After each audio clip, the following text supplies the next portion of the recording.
धरती के नीचे क्या है?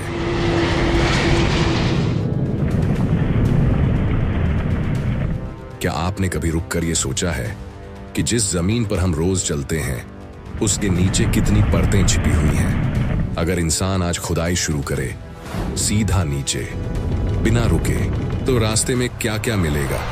सिर्फ मिट्टी या कुछ ऐसा जो हमारी सोच से कहीं ज्यादा खतरनाक है? जड़ों की जटिल दुनिया, पत्थरों के विशाल साम्राज्य, दबाव से पिघलती चट्टानें या ऐसी आग जो कभी बुझती नहीं। लेकिन क्या कहानी यहीं खत्म हो जाती है या इसके नीचे भी कोई ऐसी जगह है जो पूरी धरती को थामे हुए है?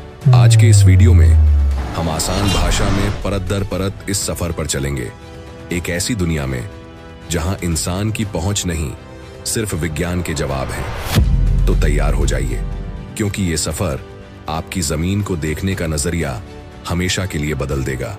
अभी तक इंसानों ने हकीकत में धरती के अंदर सिर्फ लगभग 12 किलोमीटर तक ही सीधा छेद कर पाया है, बस 12,000 मीटर, जबकि धरती का रेडियस है लगभग 6,371 किलोमीटर। हम सिर्फ 1% से भी कम गहराई तक पहुंचे हैं। फिर भी हम बड़ा कॉन्फिडेंट होकर कहते हैं कि धरती के 3,000 किलोमीटर नीचे लिक्विड लोहा है, 5,000 किलोमीटर नीचे ठोस कोर है, तापमान इतने डिग्री है, प्रेशर इतना है। आखिर ये सब हम जानते कैसे हैं? और सच में धरती के हर लेयर के अंदर किस गहराई पर क्या क्या छुपा है? आज की इस वीडियो में हम धरती की पूरी जर्नी करेंगे, तुम्हारे पैरों के ठीक नीचे वाले 1 मीटर से लेकर धरती के सेंटर यानी 6,371 किलोमीटर गहराई तक। हर लेयर पर रुकेंगे, आसान जुबान में समझेंगे कि वहां क्या है, कैसा दिखता होगा, कितना गर्म है, कितना प्रेशर है, और इंसान वहां तक पहुंच भी सकता है या नहीं। तो चलो ऊपर की दुनिया थोड़ी देर के लिए भूल जाओ और सीधा नीचे की तरफ गिरना शुरू करते हैं, धरती के दिल की तरफ। सबसे पहले तुम्हारे ठीक नीचे 0 से 1 मीटर तक क्या है? आमतौर पर 0 से 2 मीटर तक की गहराई में घरों की नींव, सीवर की पाइपें, पानी की लाइनें, केबल, पेड़ों की जड़ें, कीड़े मकोड़े, केंचुए, छोटी मोटी सुरंगें, चूहे, दीमक, ये सब होता है। अगर कोई पुराना शहर है तो कुछ जगहों पर 3-4 मीटर तक पुरानी इमारतों के अवशेष, टूटे बर्तन, हड्डियां, पुराने जमाने की चीजें दब चुकी होती हैं। थोड़ा और नीचे जाए, मान लो 5 से 10 मीटर की गहराई तक, ज्यादातर जगहों पर तुम्हें ठोस सख्त मिट्टी और शुरुआती चट्टानें मिलती हैं।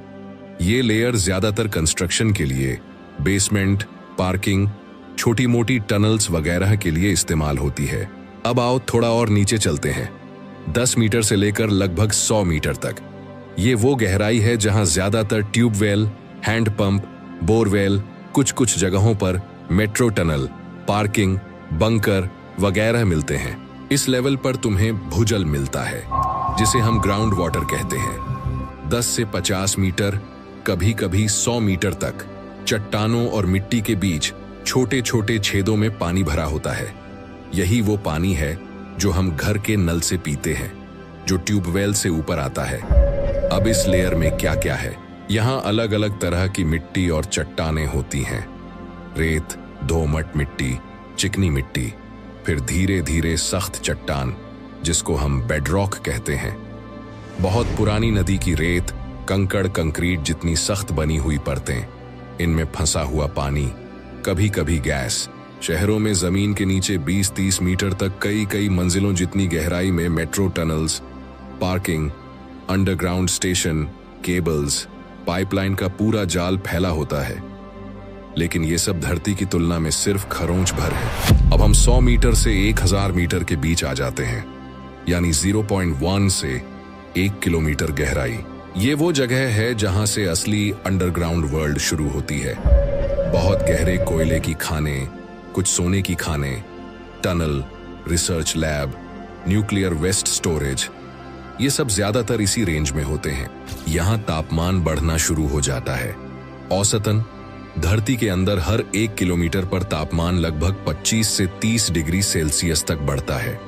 मान लो ऊपर जमीन पर टेम्परेचर 25 डिग्री सेल्सियस है, तो 1,000 मीटर नीचे ये 50 से 60 डिग्री सेल्सियस तक जा सकता है, जगह के हिसाब से। यहाँ की चट्टानें ज्यादातर ठोस होती हैं। सैंडस्टोन, लाइमस्टोन, शेल, कोयला, ग्रेनाइट जैसी चट्टानें। इनमें से कुछ से तेल और गैस भी निकलते हैं जो रॉक की दरारों में फंसी रहती है। इतनी गहराई पर रोशनी नहीं, हवा नहीं, सिर्फ अंधेरा, नमी, शोर और इंसान के बनाए हुए बड़े बड़े पंखे, पंप, लाइटें, मशीनें जो खान को जिंदा रखती हैं। चलो और नीचे 1000 मीटर से 10,000 मीटर तक, यानी 1 से 10 किलोमीटर गहराई में। अभी तक इंसान ने धरती के अंदर जितनी गहराई तक बोर किया है वो है लगभग 12,262 मीटर। रूस की Kola super deep bore hole, ये लगभग 12 किलोमीटर है। सुनने में बहुत लगता है, लेकिन धरती के रेडियस का सिर्फ 0.2% है, यानी कुछ भी नहीं। इस गहराई पर चट्टानें इतनी सख्त होती हैं कि मशीनों के ड्रिल बिट पिघलने लगते हैं। हाई प्रेशर और गर्मी की वजह से सब कुछ मुड़ने, टूटने लगता है। कोला बोअर होल में 12 किलोमीटर पर टेम्परेचर लगभग 180 डिग्री सेल्सियस तक पहुंच गया था, जो साइंटिस्ट्स की उम्मीद से कहीं ज्यादा था। 10 किलोमीटर गहराई पर प्रेशर भी बहुत बढ़ चुका होता है। ऊपर की पूरी चट्टान और मिट्टी का वजन तुम्हारे ऊपर दबाव डाल रहा होता है, लेकिन फिर भी ये सब अब भी धरती की क्रस्ट, यानी सबसे ऊपरी पतली परत के अंदर ही चल रहा होता है। अब जरा पिक्चर को बड़ा करते हैं। धरती को अगर प्याज जैसा समझो, तो सबसे ऊपर की पतली छिलके जैसी परत को हम क्रस्ट कहते हैं। यही वो हिस्सा है जिस पर सारे महाद्वीप, पहाड़, समुद्र, शहर, तुम्हारा घर, सब कुछ है। क्रस्ट की मोटाई जगह जगह बदलती है। समुद्र के नीचे वाली क्रस्ट बहुत पतली होती है, सिर्फ 5 से 10 किलोमीटर मोटी, यानी 5,000 से 10,000 मीटर। ये ज्यादातर काली, घनी बेसाल्ट नाम की चट्टान से बनी होती है। महाद्वीपों के नीचे वाली क्रस्ट मोटी होती है, लगभग 30 से 70 किलोमीटर तक, यानी 30,000 से 70,000 मीटर। इसमें ग्रेनाइट, सैंडस्टोन, चूना पत्थर, पुरानी ज्वालामुखी चट्टानें, सबका मिक्स होता है।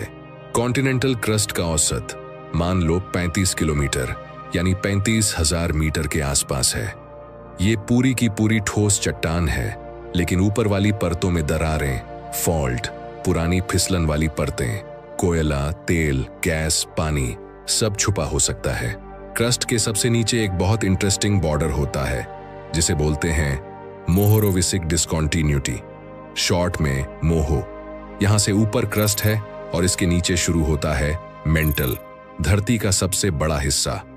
मोहो महाद्वीपों के नीचे लगभग 30 से 50 किलोमीटर गहराई पर और महासागरों के नीचे लगभग 5 से 10 किलोमीटर पर होता है। तो क्रस्ट के बाद अब हम जाते हैं धरती की अगली विशाल लेयर की तरफ, मेंटल। अब हम 30 से 70 किलोमीटर से नीचे की दुनिया में हैं, जहां अपर मेंटल यानी ऊपरी मेंटल शुरू होता है।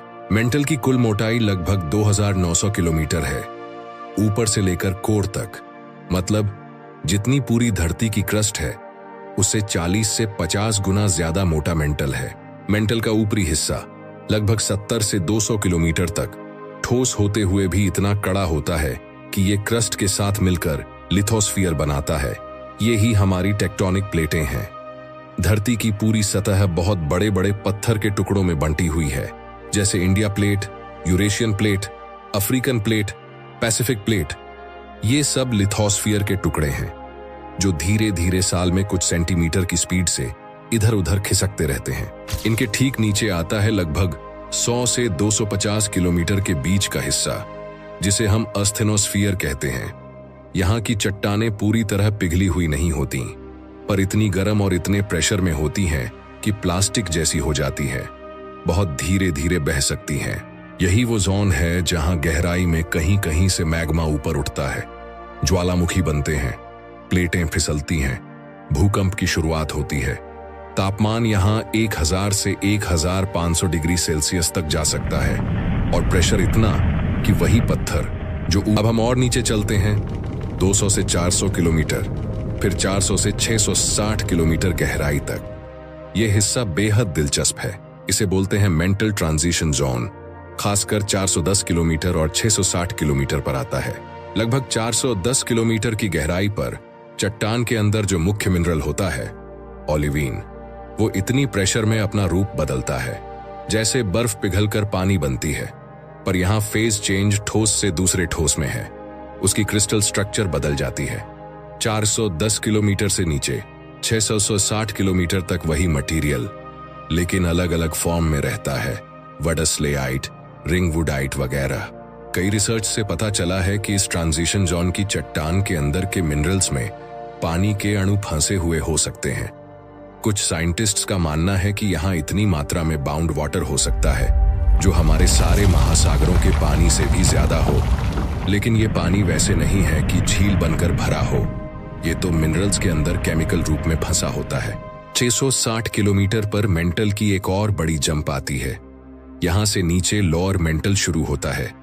इसकी डेंसिटी यानी घनत्व और ज्यादा मिनरल्स की स्ट्रक्चर फिर से बदल जाती है और ये हिस्सा और भी सख्त हो जाता है।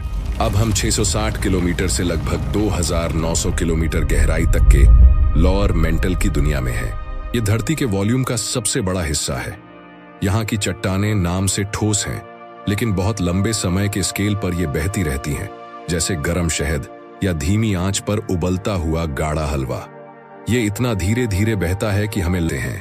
तापमान यहाँ गहराई के हिसाब से बदलता है। लगभग 1500 डिग्री सेल्सियस से लेकर 3500 तक हो सकता है। प्रेशर इतना कि अगर तुम किसी तरह वहां पहुंच भी गए तो 1 सेकंड में चूर चूर होकर गायब हो जाओगे। 2700 से 2900 किलोमीटर की गहराई पर मेंटल के सबसे निचले हिस्से में कुछ बहुत अजीब सी स्ट्रक्चर पाई गई है, जिन्हें साइंटिस्ट्स LLSVPs बोलते हैं, लार्ज लो शेयर वेलोसिटी प्रोविंसेस। ये नाम तो टेढ़ा है, पर सरल भाषा में मान लो मेंटल के अंदर के 2-3 हॉट सुपर प्लम्स या बेहद गर्म डोमेन्स, जो शायद अफ्रीका और पैसिफिक के नीचे फैले हुए हैं। हो सकता है इनसे हजारों लाखों सालों की लोहे का उबलता हुआ समंदर, ऑक्सीजन, कार्बन वगैरह भी हो सकते हैं। तापमान यहाँ 4000 से 5000 डिग्री सेल्सियस या उससे भी ज्यादा माना जाता है। प्रेशर लाखों गुना ज्यादा है जितना हवा का प्रेशर तुम्हारे सिर पर है। डेंसिटी पानी से लगभग 10 गुना तक ज्यादा हो सकती है। अब तुम सोच रहे होंगे कि लिक्विड लोहा क्यों इतना प्रेशर, इतना टेम्परेचर है, फिर भी ये हिस्सा ठोस क्यों नहीं? असल में 2900 किलोमीटर पर प्रेशर बहुत है, पर तापमान भी इतना है कि लोहा पिघला रहता है। जैसे बर्फ कम तापमान पर ठोस और ज्यादा पर पानी, वैसे ही लोहा भी एक तय टेम्परेचर प्रेशर कॉम्बिनेशन पर लिक्विड बन जाता है। आउटर कोर उसी लिक्विड जोन में है। यहीं पर अच्छी खासी स्पीड से ये पिघला हुआ लोहा बहता, घूमता, घूम घूम कर घुमावदार पैटर्न बनाता है, और यही मूवमेंट साथ में धरती के घूमने की स्पीड रोटेशन मिलकर एक जायंट डायनेमो बनाती है, जिससे निकलता है हमारा मैग्नेटिक फील्ड यानी चुंबकीय क्षेत्र। ये पूरा चुंबकीय कवच जो धरती को घेर कर बैठा है, सूरज से आने वाले खतरनाक charged particles, solar wind, radiation से हमारी हवा और हम सब की प्रोटेक्शन करता है।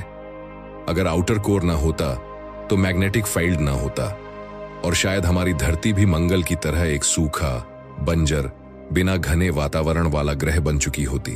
तो धरती के अंदर का ये लिक्विड आयरन ओशन, जो तुम्हारे पैरों के लगभग 3000 किलोमीटर नीचे से शुरू होता है, तुम्हें हर सेकंड बचा रहा है बिना तुम्हें एहसास हुए। अब आखिरी और सबसे मिस्टीरियस हिस्सा, इनर कोर, धरती का ठोस दिल। 5150 किलोमीटर से लेकर 6371 किलोमीटर की गहराई के बीच धरती का बिल्कुल सेंटर है। यहाँ रेडियस लगभग 1220 किलोमीटर है। इनर कोर ज्यादातर ठोस लोहे से बना माना जाता है, साथ में थोड़ा निकल, थोड़ा और एलिमेंट्स।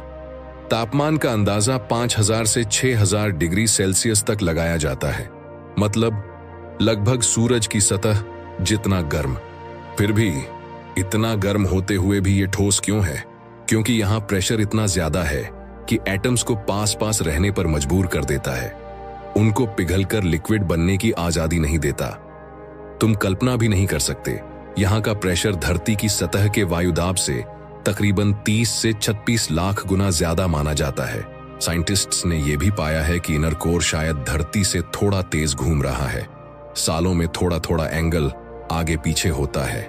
कुछ रिसर्च ये भी कहती हैं कि इनर कोर के भी अंदर एक इनर कोर हो सकता है, जहां लोहे के क्रिस्टल्स की दिशा बदल जाती है, जैसे बीच में एक और छोटा बीज हो।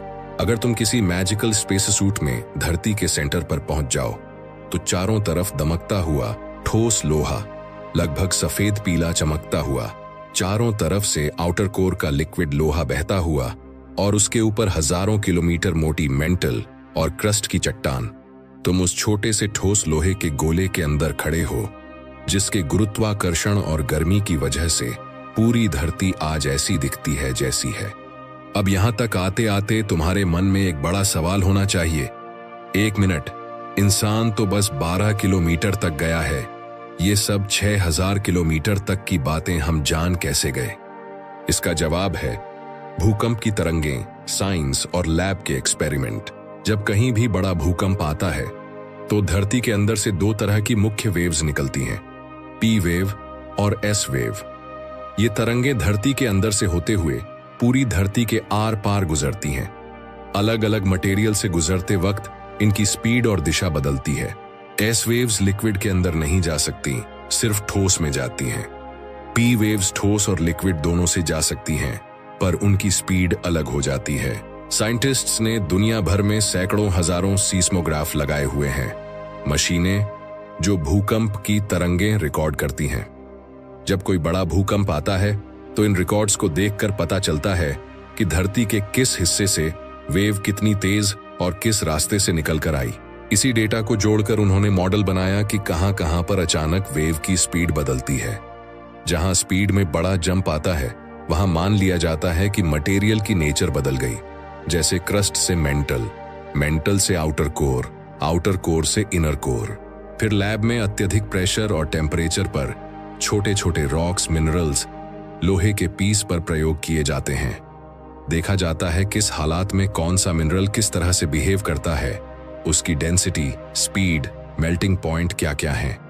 इन्हें धरती के मॉडल पर फिट करके हम अंदाजा लगाते हैं कि अंदर क्या होगा। यानी हमने धरती के दिल तक कोई सुरंग नहीं बनाई है, पर भूकंप की तरंगों और गणित की मदद से अंदर झांकने वाली आंख बना ली है। अगली बार जब तुम जमीन पर चलो, बस एक पल रुककर सोचो, तुम्हारे और धरती के सेंटर के बीच में ये पूरी 6000 किलोमीटर लंबी कहानी छुपी हुई है।